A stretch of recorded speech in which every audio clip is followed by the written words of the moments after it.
আজকে সকালবেলায় আমার কাছে একটা পার্সেল এসেছে, তো ভাবলাম তোমাদের সাথে শেয়ার করি। তোমাদের সাথে কিছু শেয়ার করতে পারলে আমার খুবই ভালো লাগে, আর সেই জন্য এইটা আসার সাথে সাথেই আমি আর ওয়েট করতে পারলাম না যে তোমাদের সাথে শেয়ারও করা হয়ে যাবে আর আমারও দেখা হয়ে যাবে। তো চলো এটাকে আমি এখন আনবক্সিং করি। এটা আমি অর্ডার করেছিলাম শপসি থেকে। শপসি আর ফ্লিপকার্ট একই, তোমরা জানো, তবে শপসিতে অফার ছিল দেখে আমি এটা অর্ডার করেছিলাম। আর এটা প্রাইস পড়েছিল 282 টাকা।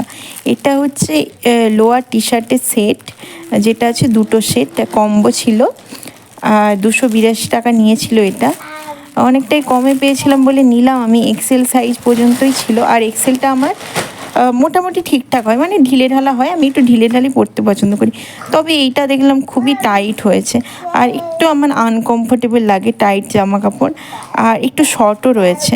সেই জন্য এটা আমি আর পরতে পারবো না। দেখছিলাম যদি রিটার্ন করা যেত, কিন্তু রিটার্ন হচ্ছে না, কারণ রিটার্ন অপশান নেই এটাতে। এটা আগে আমি দেখিনি, নেওয়ার পরে দেখতে পেলাম। তবে যাই হোক, নিয়েছি, কোনো অসুবিধে নেই। আমার 2 বোন আছে, ওদেরকে আমি যখন বাড়ি যাব ওদের জন্য এটা আমি নিয়ে চলে যাব, ওদেরই দিয়ে দেবো, ওরা ডেলি বেসিসে ইউজ করে নেবে। আর ওদেরকে যখন দেবো আমি, ওরা যখন পড়বে, তো সবটাই আমি তোমাদের সাথে শেয়ার করব। তবে এখন বাড়ি যেতে অনেক বাকি আছে, এখনও 6 মাস মতো বাকি আছে। তো আরও আমি দুটো ওই তোমার টপ নিয়েছিলাম ক্রেপের, তবে ওই দুটো আমার ভালো লাগছিলো, পছন্দ করে নিয়েছিলাম, তবে ওই দুটো আমার হচ্ছে না। ওই দুটো আমি ওদেরকে দিয়ে দেবো, ওরা যার পছন্দ হবে সে পরে নেবে।